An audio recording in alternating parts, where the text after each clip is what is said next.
Welcome to the Real News Network. I'm Jessica Devereaux in Baltimore. And welcome to this edition of the Black Finance and Fraud Report. Now joining us is Bill Black. Bill teaches law and economics at the University of Missouri, Kansas City. And he's the author of the book, The Best Way to Rob a Bank is to Own One. And he's also a regular contributor to the Real News. Thanks for joining us, Bill. Thank you. So, Bill, you recently got back from Sacramento. What were you doing out west? Well, going to the front lines of the Justice Department's supposed war on mortgage fraud in one of the epicenters, which is Sacramento, California.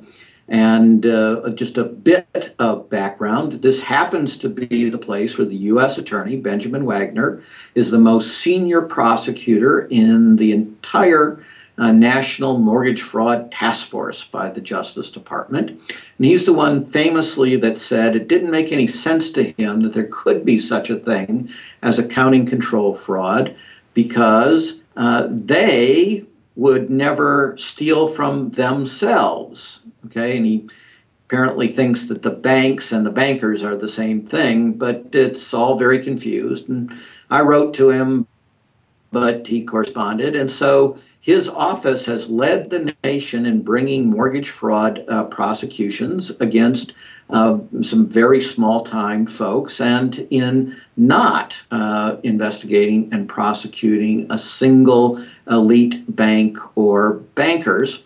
I was asked about 5 weeks ago to come out by the defense team for four of these alleged fraud mice. While the fraud lions roamed the campsite, and I had to scramble and learn about the case, and we put on the most remarkable defense that's ever occurred during these mortgage fraud cases, and that defense was that it was actually the banks who were criminal enterprises. And so it was a very bizarre thing in which the defense attorneys were presenting a prosecution case against the elite bankers and the institutions and how they were run, while the Justice Department was trying to defend three lenders that it knew were front-to-back frauds, and indeed are on the list of the worst lenders, according to the Office of the Comptroller of the Currency. So everything was reversed during the trial. What were those three lenders, Bill?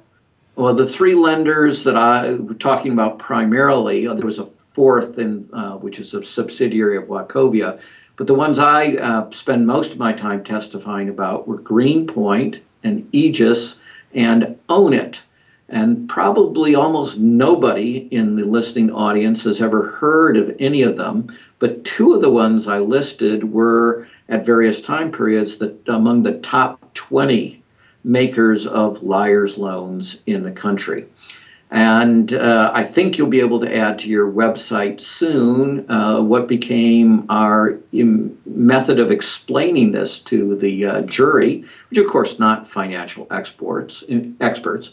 And it was an advertisement by Greenpoint designed for loan brokers to add their own names to it and ship this advertisement out to regular people to become customers. And it has the famous three monkeys, right? One covering the eyes, the other the ears, and the other the mouth. And of course, that usually is supposed to mean hear no evil, speak no evil, see no evil. And they decided to use that as their symbol for what they say is see no income, see no, hear no job, speak no assets. So this is a ninja loan, no income, no job, no assets. And of course, we were making the point that no honest lender would ever loan money under conditions like that, but that a fraud, an accounting control fraud, would find it optimal to make loans that way. And then I've gone through the fraud recipe many times that creates the sure things that the bank will report immediately record profits. They're fictional reports, but they trigger the second sure thing of massive compensation. So it's a sure thing that the CEOs will be wealthy. And the third sure thing is catastrophic loss. 4 of these lenders produced exactly that fraud pattern. Anyhow, the cases out in Sacramento have routinely been coming back with guilty verdicts, often within an hour. In other words, the jurors view them as slam dunks. But in this case, the jury came back with not guilty verdicts for all defendants on all charges. And of course, we made the point that the Justice Department ought to be prosecuting the senior officers that led these huge criminal enterprises. And most of us, the times we've talked, we've been saying the Justice Department has not prosecuted any elite bankers, and that's true for their role in causing the crisis. But it's actually worse than that. This is a different level. This is mortgage banks that most people, as I said, heard of. Most has been prosecuted either. And all of this was happening in the same week that the Wall Street Journal ran an op-ed blasting the Justice Department, not for failing to prosecute, but having the audacity to even bring a civil action against the banks that caused these frauds. So the Wall Street Journal is in there fighting for complete immunity for the banksters and the banks who grew wealthy by causing this financial crisis. But in Sacramento, a jury of 12 regular Americans started a counterattack on behalf of the rule of law and the need for the same standard of justice for everyone.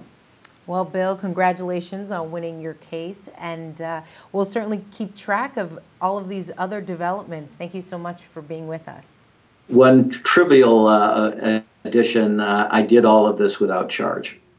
All right, Bill Black, thank you again, and thank you for joining us on the Real News Network.